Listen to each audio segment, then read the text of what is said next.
Assalamualaikum warahmatullahi wabarakatuh.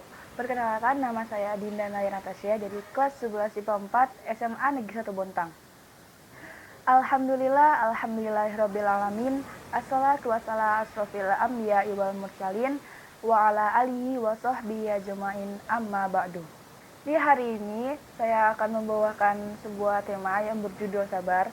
Jadi kenapa saya mengambil tema sabar? Karena menurut saya sabar itu adalah satu hal yang penting dimiliki oleh setiap orang, karena itu bakal membawakan ketenangan bagi orangnya itu sendiri. Sabar. Sabar itu berasal dari kata bahasa Arab yang berbunyi sobaru yasbiru, yang artinya adalah menahan. Dalam arti luas, menahan itu seperti menahan amarah, menahan hawa nafsu, dan menahan untuk kita melakukan sesuatu yang tidak boleh dilakukan atau yang bisa dibilang itu haram. Menahan itu contohnya seperti yang terjadi saat bulan puasa, kita harus menahan lapar, menahan haus, menahan amarah, dan menahan untuk berbuat hal-hal yang tidak diperbolehkan dalam agama. Di era pandemi seperti ini, kita juga dilatih untuk bersabar, baik dalam bidang apapun, dalam bidang pendidikan, ekonomi, maupun kesehatan. Perintah untuk bersabar juga terdapat dalam surah Al-Baqarah ayat 153 yang berbunyi, ya ayyuhalladzina amanusta'inu bis-sabri was-shalah innallaha ma'as-sabirin. Yang artinya, wahai orang-orang beriman, mintalah pertolongan kepada Allah dengan sabar dan salat, karena sesungguhnya Allah bersama-sama orang yang sabar. Maksud dari surah Al-Baqarah ayat 153 tadi itu menjelaskan bahwa untuk mendapat pertolongan dari Allah, kita bukan hanya dengan sabar, tapi kita juga harus sholat, karena insya Allah kita bakal mendapat pertolongan darinya. Di dalam surah Ali Imran ayat 146, Allah juga menjelaskan bahwa Allah mencintai orang-orang yang sabar. Jadi, kalau kalian ingin dicintai Allah, kalian juga harus sabar. Banyak orang yang beropini bahwa sabar itu ada batasnya karena kita hanya manusia biasa. Tapi menurut saya, meskipun kita manusia biasa, tapi kalian bisa mempunyai sabar yang ada batasnya, asalkan kalian mau. Dan itu tanamkan dalam diri kalian. Jadi kalau ada masalah seperti kalian diejek, itu lebih baik bersabar aja. Karena mungkin kalau kita sabar dan kita tetap berbuat baik kepada orang yang ejek kita, dia mungkin bakal minta maaf ke kita karena dia udah berbuat yang gak bagus ke kita. Tapi kalau kita malah gak sabar, kita malah marah-marah, itu bakal jadi ribet urusannya, bakal ada perkelahian mungkin, dan akhirnya ya bakal gak selesai masalah itu. Namun tentunya menjadi sabar itu bukanlah satu hal yang mudah. Kenapa tidak mudah? Karena sabar itu seperti kata awalnya, yaitu menahan dari berbagai macam godaan, berbagai macam nafsu, dan menahan untuk kita berbuat sesuatu yang mungkin menyenangkan, tapi itu tidak baik. Ya, jadi kita harus sabar melawan itu. Jika kita berkaca dari kisah dari Nabi Yusuf alaihissalam, dalam Al-Quran terdapat 3 jenis kesabaran. Yang pertama yaitu sabar dalam menahan amarah. Itu dilakukan oleh Nabi Yakub yang merupakan ayah dari Nabi Yusuf alaihissalam. Pada saat itu Nabi Yakub mendapat berita buruk tentang Nabi Yusuf, karena beritanya itu kayak gini, Nabi Yusuf dimakan oleh serigala, yang aslinya itu nggak dimakan oleh serigala, namun dibuang oleh saudara-saudaranya ke dalam sumur. Namun Nabi Yakub tetap bersabar dan berkata, "Fasabrun jamil." Nabi Yusuf juga menerapkan menahan amarah pada saat beliau menjadi perdana menteri di sebuah kerajaan, dan saudara-saudaranya yang dulu berbuat buruk ke beliau, mereka datang dan meminta maaf kepada beliau, tapi beliau nggak marah, nggak balas dendam. Beliau hanya berkata seperti yang terdapat dalam surah Yusuf ayat 92, yang artinya, pada hari ini tidak ada cercaan terhadapmu, semoga Allah mengampunimu, dan sesungguhnya Allah merupakan maha penyayang dari para penyayang. Coba kalian bayangin ketika kalian berada dalam posisi Nabi Yusuf, pasti kalian udah terbawa emosi, ingin balas dendam. Tapi Nabi Yusuf nggak begitu.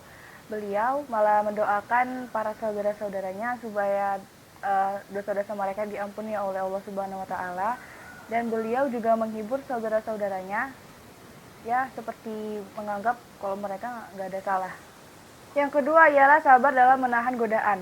Pada saat Nabi Yusuf beranjak dewasa, beliau pernah digoda oleh seorang perempuan yang bernama Siti Zulaiha yang merupakan ratu dari kerajaan tersebut.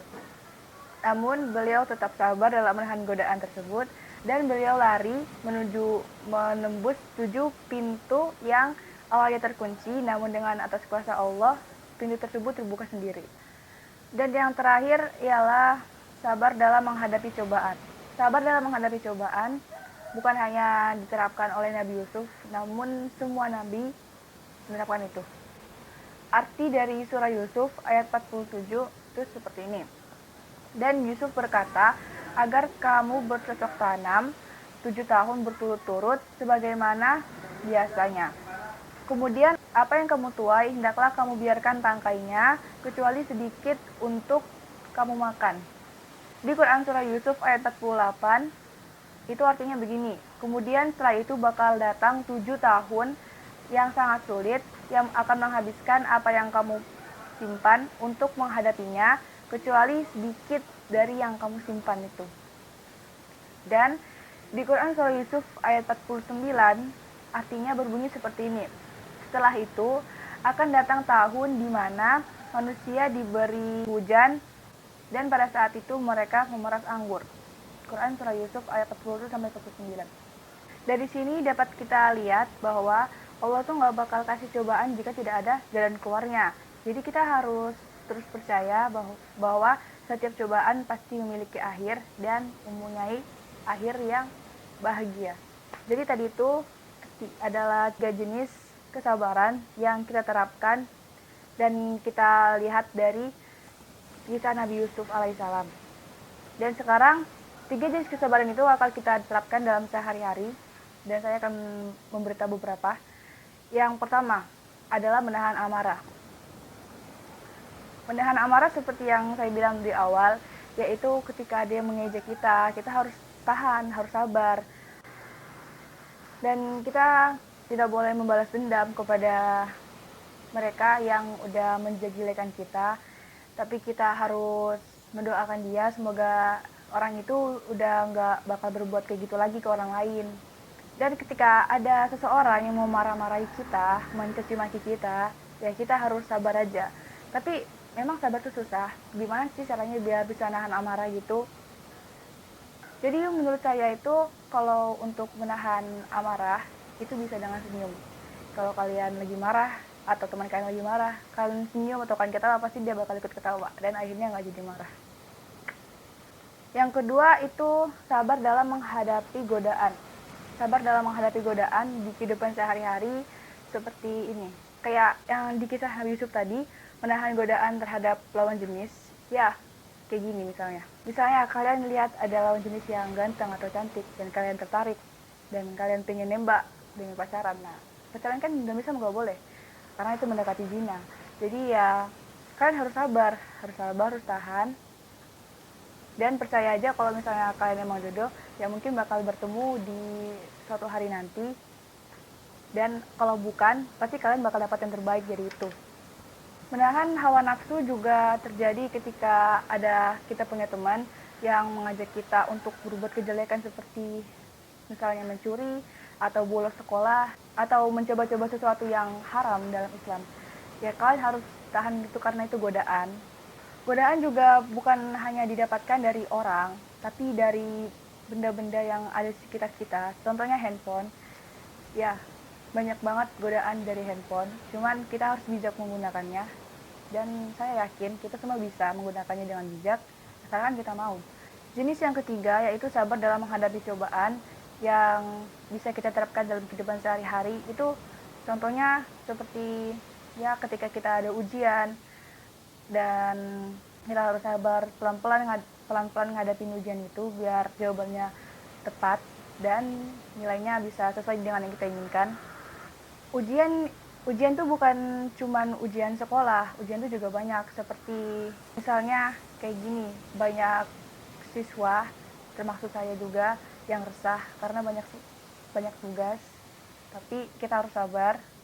Itu juga demi masa depan kita, biar kita bisa jadi pribadi yang lebih baik. Sabar juga bisa dalam penerapan sehari-hari itu seperti sabar dalam menggapai cita-cita. Ya, jika kalian yang punya cita-cita tinggi, kita harus sabar dalam menghadapinya, harus terus belajar dan kalau bisa, kalau nggak bisa nggak apa-apa. Kalau bisa ya jangan ngeluh-ngeluh terus, tapi emang tuh susah karena kita manusia.